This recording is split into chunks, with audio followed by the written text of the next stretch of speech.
born into a world where my last name opens more doors than I care to walk through. You could say I had it all laid out for me.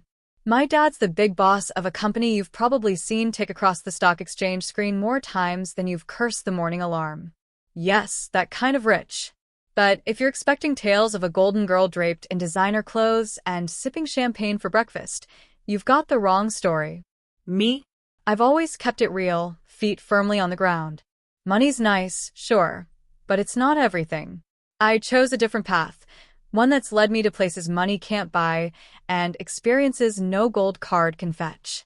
Charity work, helping those in need, and living a life that's, well, ordinary. That's me, Jessica. Not the Aries. Just Jessica. I was stuck in one of those typical evenings where my friend Sarah decided we all needed to get out more. We ended up at this dive downtown, the kind where the beer's cheap and the lights are dim enough to hide your regrets. Sarah was all hyped up, going on about some guy she met online. You've got to meet him, Jess. He's totally your type, she kept saying. My type? Since when did she decide she knew my type? Anyway, we're there, and then walks in this guy, not Sarah's online prince, but another guy, Alex. He was there with some friends, looking as out of place as a cat at a dog show. He wasn't dressed to impress, just a simple t-shirt, jeans, and this easy smile that kind of lit up the room. We got to talking, and it was easy, like really easy. He worked a manager job at a place I'd never heard of, nothing fancy, but he talked about it with this passion that was kind of infectious. You really dig your job, huh? I remember asking, sipping on my third beer. Absolutely. Alex shot back, leaning in. Every day's a challenge. But hey, I'm not here to bore you with work talk. What about you? Sarah mentioned charity work. I shrugged, trying to downplay it. Yeah, a bit of this and that. Just trying to do my bit, you know? That's cool. Really cool, he said. And I could tell he meant it, not in a trying to impress you sort of way, but genuinely. The night rolled on, our group mingling, but Alex and I kind of stuck together, chatting about everything and nothing. It was refreshing talking to someone who wasn't trying to sell me on some investment or brag about their latest acquisition. As the night was winding down, Alex got this look in his eye like he was working up to something. Hey, Jessica, he said, his voice a little more serious now. I know this is kind of forward, but would you want to grab dinner with me sometime? Just us? I remember feeling this mix of surprise and excitement. Sure, I said, trying to sound cool about it. I'd like that. On the way home, Sarah was all giggles. I told you, she said. I just smiled, thinking about the evening. Alex was a breath of fresh air in my often too stale world. Little did I know how much things were about to change. It wasn't long before going out turned into hanging out at each other's places, which, let's be real, mostly meant my cozy apartment because Alex's roommates were a circus and a half. One evening, sprawled on the couch after devouring what might be the world's most average takeout pizza, Alex turned to me. His eyes were serious, but his tone light. Jessica, how do you feel about making this a more permanent arrangement? He asked, crumbs still clinging to the corner of his mouth. I raised an eyebrow. You proposing we split a Netflix account or something? More along the lines of a life together. He chuckled, brushing off the crumbs. But hey, we can start with Netflix. The simplicity of it, the straightforwardness, no grand gestures, no dramatic backdrops, just us in our element. It felt right. Alex, if you're asking what I think you're asking, yes.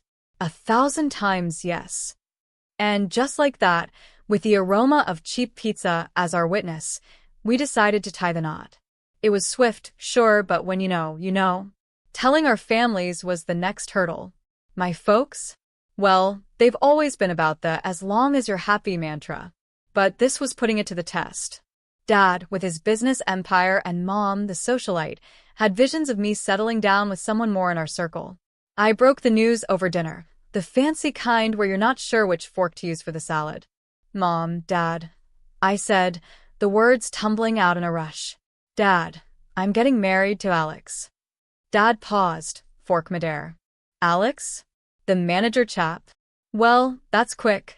Mom simply smiled, a bit too tightly. Dear, are you sure? This is rather sudden, isn't it? But I was firm. Yes, I'm sure. He's amazing, and we're really happy together."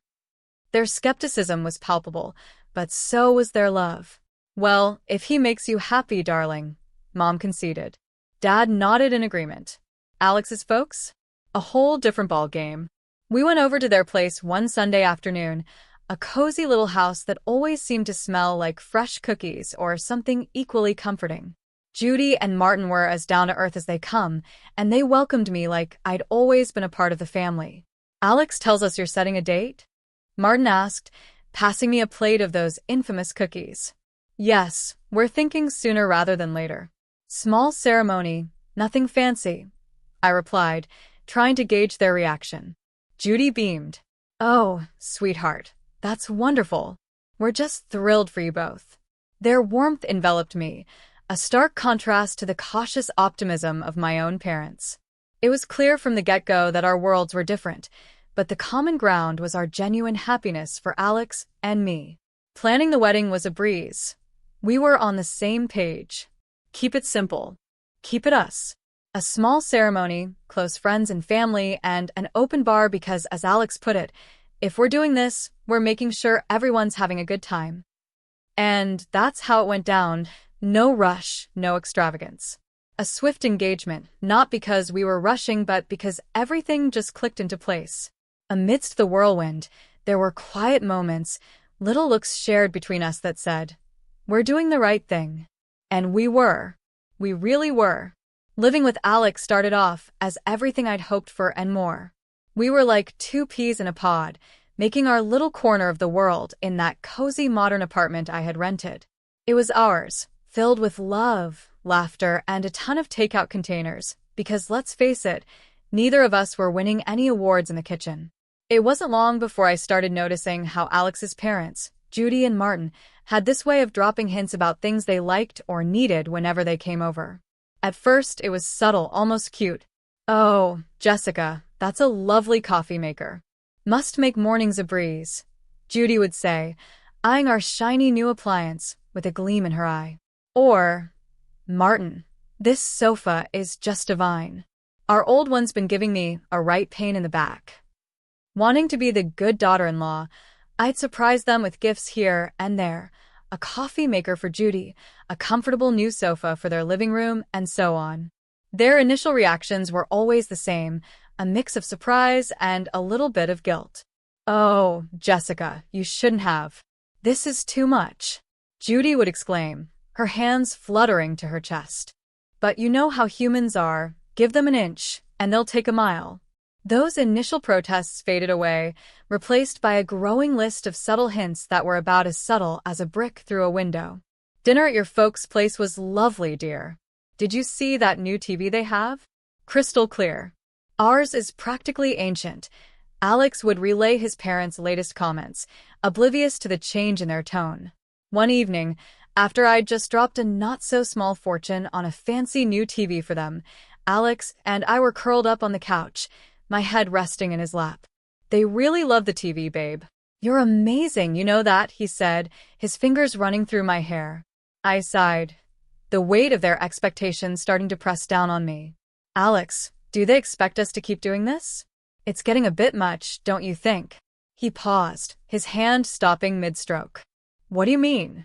"They're just happy, that's all." "Happy or taking advantage?" I pushed back, sitting up to look at him.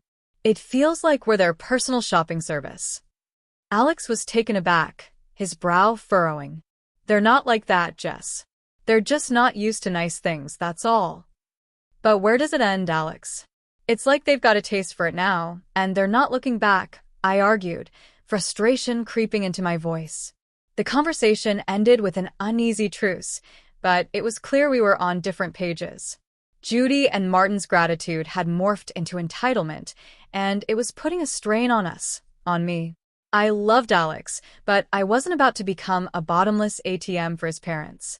When my dad's company hit the skids, it felt like the rug was yanked out from under my feet.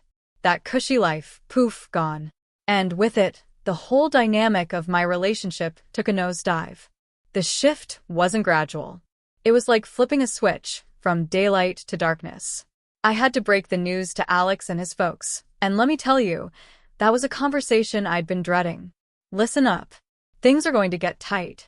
Dad's company's tanking, and well, we're in for a rough ride, I said, trying to keep my voice steady, but the tremor was there, betraying my nerves. Alex's reaction was a gut punch. You're kidding me, right? What do you mean things are going to get tight? You're telling me we can't live like we used to because of your dad's mess? His words were like ice, and for a second, I wished the floor would swallow me whole. Judy and Martin's faces were no better. Their disappointment was barely masked. This is quite the situation you've put us in, Jessica, Martin added, his tone dripping with reproach. And just like that, the warmth and camaraderie we once shared evaporated, replaced by a cold expectation that somehow I was to blame for my family's financial downturn. Moving in with them was dressed up as a temporary solution. Our once independent life got swapped for a guest room that felt more like a cell in the house of the two people who clearly saw us as, well, I wasn't sure what they saw us as anymore. The atmosphere in their house was charged with tension. Every day felt like a reminder that I'd somehow failed them. We're cutting back on everything because of this, Judy would remind me, her voice sharp as she served dinner that was a far cry from the lavish meals we used to enjoy. Martin always had a comment on saving costs. Make sure those lights are off. We're not running a charity here. But Alex? He was the hardest to bear. The man I married seemed to have vanished, replaced by someone who saw me as a letdown. Can't you do something? Talk to your dad. It's like you don't even care. We're living like this, he'd snap, anger flaring over the smallest things. Our conversations, once easy and filled with future plans, had now turned into minefields. Every word I said was a potential trigger for another outburst. I thought marrying you meant security, not this struggle, he'd throw at me during arguments, his words slicing through me like a blade. It was clear we weren't just dealing with financial stress. This was a test of our relationship. A revelation of true colors under pressure. I was stuck in the middle, battling the disillusionment from my husband and his parents, while grappling with my own sense of failure. Judy's birthday dinner was supposed to be this cozy family thing at some upscale restaurant, a brief break from the constant tension. But it turned into the showdown of a lifetime. I should have seen it coming, with the way things had been going at their place. We were all sitting there, menus in hand, and I was trying my best to keep the peace, to just blend into the background. That plan got torpedoed the second the orders started flying. Alex, with this grin that made my skin crawl, said, "Let's get the steak and the lobster for us," then threw a look my way. 1 part smug, 2 parts cruel. Jessica can do with the soup of the day. Gotta save where we can, right? They all laughed, like it was the best joke they'd heard in ages. Judy added her 2 cents. Absolutely. Can't have Jessica overspending now, can we? I felt this flush of heat. Not embarrassment, but pure fury. Really? Soup? What's this, some kind of sick joke? I snapped, my voice sharper than I intended. Oh, come on, Jessica. It's just a bit of fun, Alex said, that smirk still plastered on his face. That's when I lost it. Fun? This is your idea of fun? When the chips are down, you just show how petty you really are. I can't believe I fell for your act. You could hear a pin drop. The whole restaurant was watching now, the awkwardness thick in the air. I didn't sit back down. Keep your fancy dishes and your pathetic jokes. I'm out, I said, standing up so fast that my chair nearly toppled over. The noise echoed through the room, turning more heads our way. Alex reached out, trying to play the peacemaker. Jessica, don't. Let's not make this a scene. A scene? You think I care about making a scene after that stunt? I retorted. This is about respect, something you clearly have none of. I yanked my arm free and made for the exit. The weight of their stares followed me, but I couldn't stop now. Stepping out into the night felt like breaking out of prison. My phone was blowing up, Alex, no doubt trying to do damage control, but I ignored it. My mind was made up. I drove back to their place, a storm of emotions brewing inside me. How had things gone so sour?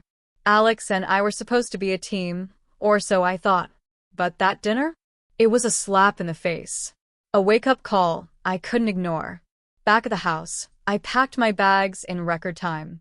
Each folded shirt felt like a reminder of the life I was leaving behind. It wasn't just about leaving a place. It was about leaving a relationship that had shown its true colors. I turned off my phone, cutting off the barrage of messages. The silence was eerie but welcome. That night wasn't just the end of a disastrous dinner. It was the close of a chapter one had no interest in revisiting. After the disaster that was Judy's birthday dinner, I found myself driving to my parents' house. The night was quiet, a stark contrast to the storm raging inside me. By the time I pulled up to their driveway, my decision was made. I needed sanctuary, yes, but more than that, I needed advice, something only my dad could offer. Walking into the house, the familiarity of it all was both comforting and jarring. Mom was asleep, but Dad was up, sitting in his study surrounded by papers that seemed less important the moment I stepped in. "Jessica, what are you doing here at this hour? Is everything okay?" He stood up, concern etching his face. I took a deep breath, the events of the evening pouring out of me in a flood. I told him about the dinner, about Alex and his parents, and how I felt like I'd been reduced to nothing but a source of income for them. Dad listened in silence, his expression hardening with every word. When I finished, he sighed, a sound that carried years of experience and a hint of sorrow. "Jessica, I saw this coming. I just hoped I was wrong," he finally said, his voice steady but filled with empathy. "How could I have been so blind, Dad? I thought we were different," I said, feeling the weight of my own naivety crushing me. Naivety. Dad walked over, putting an arm around my shoulders. "You wanted to see the best in him? In them. There's no fault in that. But people show their true colors in tough times. It's a hard lesson, but an important one." I nodded, the reality of his words sinking in, but the question still lingered in my mind. "What do I do now? I can't go back there." "You'll stay here, for starters. As for the rest, we'll figure it out together," he assured me, his confidence a balm to my frayed nerves.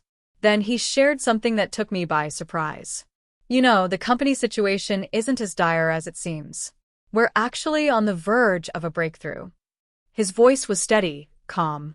It was a strategic move, a way to weed out the opportunists. I stared at him, stunned.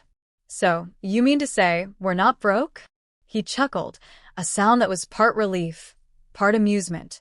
Far from it. But it was important to see who would stick around when the chips were down. Unfortunately, Alex and his family showed their true selves. The revelation was a lot to process. My anger towards Alex and his parents was now mixed with a sense of vindication. They had revealed their true motives, and in doing so, they had freed me from a future of manipulation and deceit.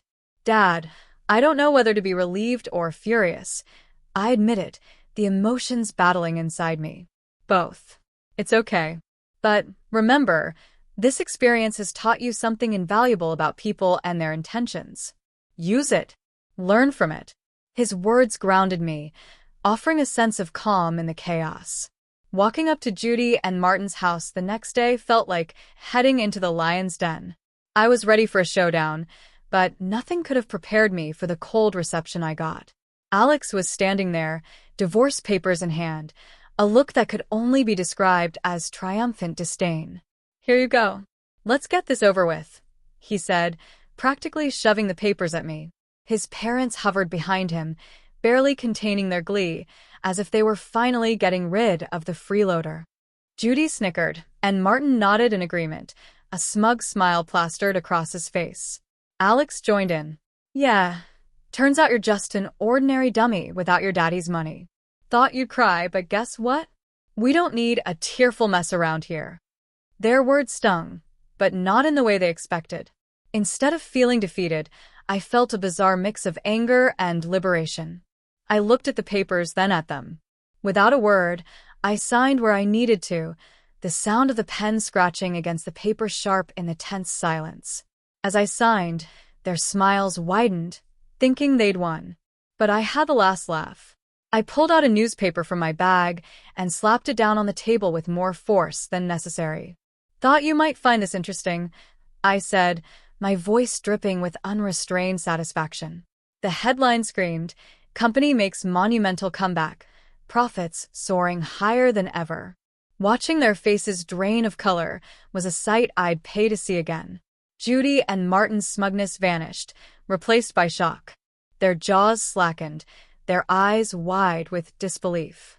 Alex's smug grin faltered as the reality of what I had just revealed sank in.